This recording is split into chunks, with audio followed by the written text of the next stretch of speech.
नमस्कार। आकाशवाणी से विश्व दर्पण के साथ मैं नवीन सक्सेना।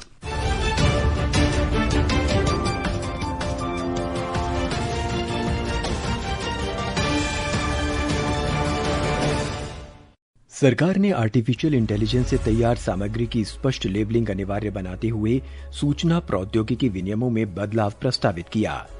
अमेरिका ने रूस की दो सबसे बड़ी तेल कंपनियों रोसनेट और ल्यूक ऑयल के खिलाफ प्रतिबंध लगाए। रूस के राष्ट्रपति व्लादिमीर पुतिन ने देश के सामरिक परमाणु बलों के अभ्यास का निरीक्षण किया। भारत और नेपाल के संसदीय प्रतिनिधिमंडलों ने आर्थिक सहयोग और लोगों के बीच आपसी संपर्क सहित विभिन्न क्षेत्रों में उपलब्ध अवसरों के उपयोग पर चर्चा की और आईसीसी महिला एक दिवसीय क्रिकेट विश्व कप में भारत और न्यूजीलैंड के बीच मुकाबला आज नवी मुंबई में। और अब समाचार विस्तार से। सरकार ने सूचना प्रौद्योगिकी विनियमों में बदलाव प्रस्तावित किए हैं। आर्टिफिशियल इंटेलिजेंस से तैयार सामग्री की स्पष्ट लेबलिंग अनिवार्य बनाई गई है। बदलावों में फेसबुक और यूट्यूब जैसे व्यापक प्लेटफॉर्म की जवाबदेही बढ़ाने का भी प्रावधान है, ताकि डीप फेक और भ्रामक सूचनाओं से होने वाली हानि रोकी जा सके। एक रिपोर्ट। इलेक्ट्रॉनिकी और सूचना प्रौद्योगिकी मंत्रालय ने कहा है कि डीप फेक ऑडियो, वीडियो और सोशल मीडिया प्लेटफॉर्म पर वायरल भ्रामक सामग्री से भारी नुकसान हो सकता है। इससे किसी की प्रतिष्ठा को हानि पहुंच सकती है, चुनावों पर असर डाला जा सकता है और वित्तीय धोखाधड़ी हो सकती है। सूचना प्रौद्योगिकी मध्यस्थ दिशा निर्देश और डिजिटल मीडिया आचार संहिता विनियम 2021 में प्रस्तावित संशोधन भ्रामक सूचनाओं के स्रोत का पता लगाने और जवाबदेही तय करने का स्पष्ट कानूनी आधार उपलब्ध कराते हैं। इलेक्ट्रॉनिकी और सूचना प्रौद्योगिकी मंत्रालय ने मसौदा विनियमों पर संबंधित पक्षों से प्रतिक्रिया मांगी है। प्रतिक्रिया अगले महीने की 6 तारीख तक itrules.consultation@meity.gov.in पर ईमेल की जा सकती है। विश्व दर्पण के लिए समाचार कक्ष से देवेंद्र त्रिपाठी। अमेरिका ने रूस की दो सबसे बड़ी तेल कंपनियों रोसनेफ्ट और ल्यूक ऑयल के खिलाफ नए प्रतिबंधों की घोषणा की है। इसका उद्देश्य यूक्रेन के साथ शांति समझौते पर बातचीत के लिए रूस पर दबाव बनाना है। अमेरिका के वित्त मंत्री स्कॉट बेसेंट ने कहा है कि रूस के राष्ट्रपति व्लादिमीर पुतिन के युद्ध समाप्त करने से इनकार के बाद नए प्रतिबंध लगाना जरूरी हो गया था। उन्होंने आरोप लगाया कि ये तेल कंपनियां युद्ध के लिए धन उपलब्ध कराती हैं। उन्होंने कहा कि अब तुरंत संघर्ष विराम लागू करने और निर्दोष लोगों की हत्या रोकने का समय आ गया है। अमेरिका के राष्ट्रपति डोनाल्ड ट्रंप ने कहा था कि रूस के राष्ट्रपति व्लादिमीर पुतिन के साथ हर बार अच्छी बातचीत हुई है, लेकिन युद्ध रोकने के लिए कोई कदम नहीं उठाया गया। उन्होंने राष्ट्रपति पुतिन पर शांति समझौते के लिए गंभीर नहीं होने का आरोप लगाया। इससे पहले अमेरिका और ब्रिटेन ने रूस की दो प्रमुख ऊर्जा कंपनियों पर भी प्रतिबंध लगा दिए थे। विश्व दर्पण के लिए समाचार कक्ष से मैं चंद्रशेखर शर्मा। जिनेवा में 151वीं अंतर संसदीय संघ सम्मेलन के दौरान भारत और नेपाल के संसदीय प्रतिनिधिमंडलों ने आर्थिक सहयोग और लोगों के बीच आपसी संपर्क सहित विभिन्न क्षेत्रों में अवसरों पर चर्चा की। अंतर संसदीय संघ सम्मेलन में भारतीय प्रतिनिधिमंडल के सदस्य मानवीय कार्रवाई, लोकतांत्रिक शासन और वैश्विक संस्थागत सुधारों पर सक्रिय रूप से चर्चा कर रहे हैं। लोकसभा सांसद अनुराग सिंह ठाकुर ने आम सभा में कहा कि संयुक्त राष्ट्र की 80वीं वर्षगांठ की पहल केवल वित्तीय क्षमता पर नहीं बल्कि ऐसे सार्थक सुधारों पर भी केंद्रित होनी चाहिए जो वैश्विक संस्थानों को अधिक समावेशी और प्रतिनिधित्वपूर्ण बनाएं। राज्यसभा सांसद सस्मित पात्रा ने विशेष उत्तरदायित्व सत्र में संसदीय कार्यप्रणाली और पारदर्शिता बढ़ाने में भारत द्वारा आर्टिफिशियल इंटेलिजेंस के उपयोग की चर्चा की। जिनेवा में आयोजित 151वीं अंतर संसदीय संघ सम्मेलन में संकट काल में मानवीय मानदंड कायम रखने और मानवीय कार्रवाई विषय पर विचार विमर्श में दुनिया भर के सांसद भाग ले रहे हैं। भारत ने कहा है कि आतंकवाद का प्रायोजक देश पाकिस्तान मानवाधिकारों के सबसे बड़े उल्लंघनकर्ता के रूप में बेनकाब हो गया है। भारत के संयुक्त राष्ट्र मिशन के प्रथम सचिव रघुपुरी ने कहा कि इस्लामाबाद समर्थित पहलगांव हमला दुनिया को हमेशा याद रखेगा।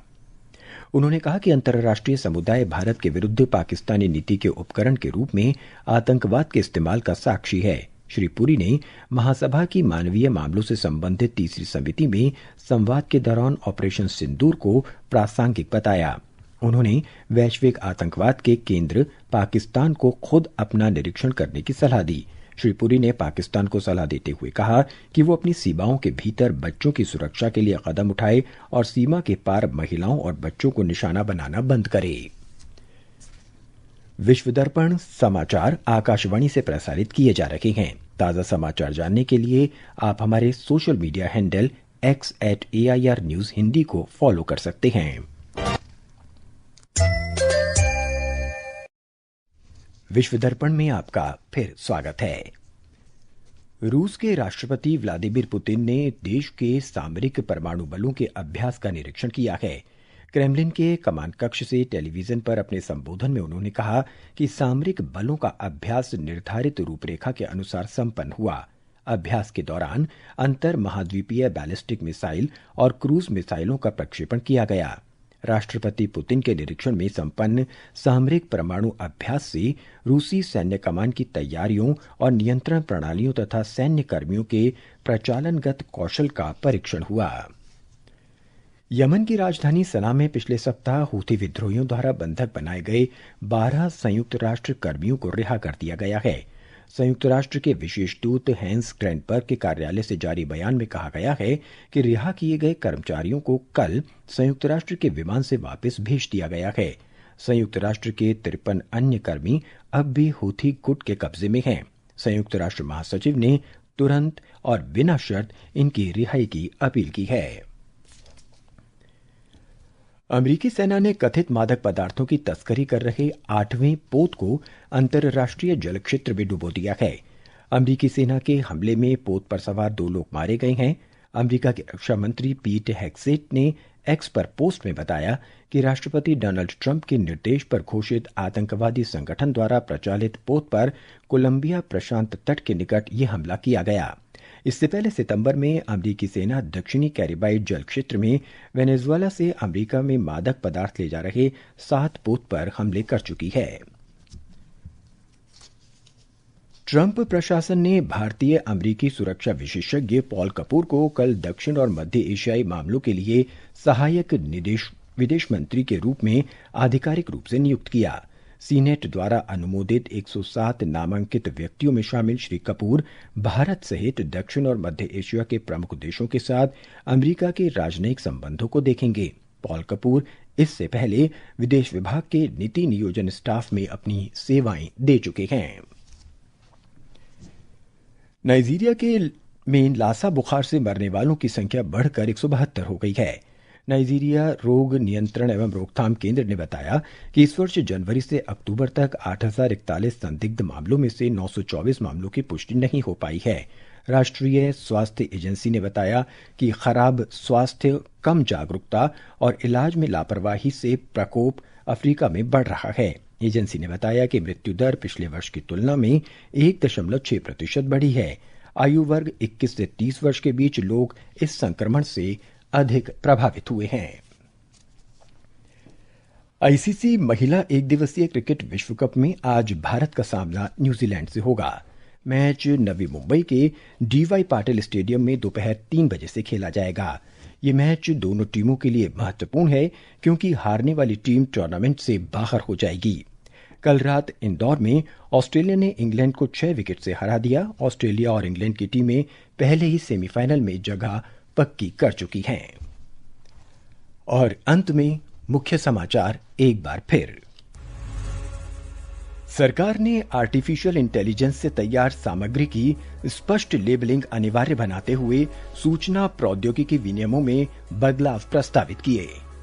अमेरिका ने रूस की 2 सबसे बड़ी तेल कंपनियों रोसनेट और ल्यूकॉयल के खिलाफ प्रतिबंध लगाए।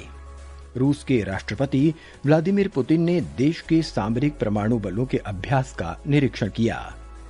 भारत और नेपाल के संसदीय प्रतिनिधिमंडलों ने आर्थिक सहयोग और लोगों के बीच आपसी संपर्क सहित विभिन्न क्षेत्रों में उपलब्ध अवसरों के उपयोग पर चर्चा की। और आईसीसी महिला एक दिवसीय क्रिकेट विश्व कप में भारत और न्यूजीलैंड के बीच मुकाबला आज नवी मुंबई में। इसके साथ ही विश्व दर्पण का ये अंक समाप्त हुआ। नमस्कार।